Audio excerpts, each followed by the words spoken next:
چاہے قبول ہو یا نہ ہو۔ اس کے بعد نمرود نے 4000 گائیں منگوائیں اور سب کو قربان کر دیا، اور پھر بولا میں 10,000 خزانے سے زر، سرخ اور سیم گنج دیتا ہوں، کیونکہ میں نے اپنی آنکھوں سے جو دیکھا ہے۔ بڑی حیرانگی والی بات ہے کہ اللہ نے تم کو اتنی بڑی کرامت بخشی جو آج تک کسی کو بھی عنایت نہیں کی گئی۔ نمرود کا خیال سن کر حضرت ابراہیم نے کہا کہ میرا رب جو دیتا ہے بے عوض دیتا ہے، اور جو بھی مال تیرے پاس ہے اللہ کا دیا ہوا ہے۔ اس کے بعد حضرت ابراہیم اس کے دربار سے آ گئے۔ پھر وزیر ماہان نے نمرود سے کہا ابراہیم نے وہ بزرگیاں آتش پرستی کے سبب پائیں، اسی طرح کی کچھ باتیں اس نے کہیں کہ آگ ایک فرشتہ ہے، جسے وہ چاہتا ہے عذاب دیتا ہے، جسے وہ چاہتا ہے نہیں دیتا۔ حامان کے کہنے کے مطابق اگر خیال کیا جائے تو ابراہیم نعوذ باللہ آتش پرست ہوئے۔ وزیر ماہان یہ باتیں نمرود سے کہہ ہی رہا تھا کہ تھوڑی سی آگ اڑ کر اس کی آنکھ میں چلی گئی، اور اس وزیر کی آنکھ جل گئی، اور وہ آنکھ کی تکلیف کی وجہ سے سخت پریشان ہو گیا، اور وہ آنکھ اس کی روشنی سے محروم ہو گئی۔ نمرود کی بیٹی بالہانہ میں سے اسے دیکھ رہی تھی کہ حضرت ابراہیم ایسی حشمت اور رونق کے ساتھ آگ میں تخت پر بیٹھے ہوئے ہیں، اور کناروں پر چشمے جاری ہیں، اور چاروں طرف اس کے گل و بنفشہ نرگس و ریحان کھل رہے ہیں، اور جو پتھر کافروں نے ان کے اوپر پھینکے ہیں وہ حضرت ابراہیم کے اوپر معلق ہیں اور ابر کی مانند لگتے ہیں۔ حضرت ابراہیم اپنے رب کا بلند آواز میں نام پڑھ رہے ہیں۔ نمرود نے اپنی بیٹی سے پوچھا کہ وزیر حامان کو دیکھا ہے؟ یہ بات سن کر اس نے حامان کی طرف نظر کی تو دیکھا وہ خاک میں پڑا ہوا اپنی آنکھ کی سوزش سے کرا رہا ہے۔ پھر نمرود نے اپنی بیٹی سے پوچھا تم نے ابراہیم کو دیکھا ہے؟ وہ بولی ہاں میں نے ابراہیم کو دیکھا ہے، اور میں حیرت میں رہ گئی۔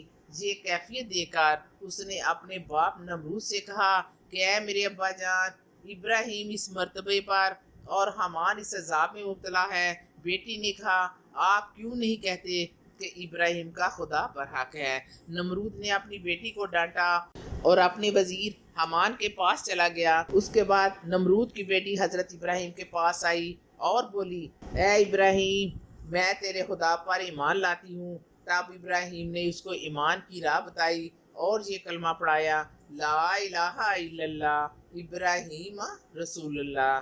جب نمرود کی بیٹی نے یہ کلمہ پڑھا تو وہ مومنہ ہو گئی اور کہنے لگی کہ میں اپنے باپ کو بھی اس کلمے کی دعوت دوں گی۔ یہ سن کر ابراہیم نے فرمایا بہت بہتر ہے۔ وہ اپنے باپ سے جا کر بولی آپ کیوں حضرت ابراہیم کے خدا پر ایمان نہیں لاتے؟ میں ان کا دین قبول کر چکی ہوں۔ حضرت ابراہیم برحق ہے اور تمہارا خدا باطل ہے۔ تب اس کے باپ نے اس کو مارنا چاہا۔ اچانک ایک ابر آیا اور اس کو اٹھا کر کوکاف لے گیا۔ دوسرا قول یہ ہے کہ ہوا اٹھا کر لے گئی، اور وہ لڑکی اسی دن سے خدا کی عبادت میں مشغول ہے۔ ہلکلہ جب اس ماجرے سے آگاہ ہوئی اور ہدایت پائی، وہ اپنا پاؤں اس آگ میں رکھ دیتا، وہی حضرت ابراہیم کے خدا پر ایمان لے آتا اور مسلمان ہو جاتا۔ اے اللہ، اے عرش عظیم کے مالک، اے حکمت والے، اے کائنات کے رب، ہمارے دلوں کو گمراہ ہونے سے بچا، اور آج کے اس روشن دن کو ہمارے لیے باعث رحمت بنا دے، وسیع رزق عطا کر دے، اور زندگی کے تمام امتحانوں میں کامیاب کر دے۔ اے اللہ، ہم سب کو اسلام کے 5 ارکان پر چلنے کی توفیق دے، 5 وقت کی نماز پڑھنے کی ہمت دے، کرونا جیسی وبا کو اس دنیا سے ختم کر دے۔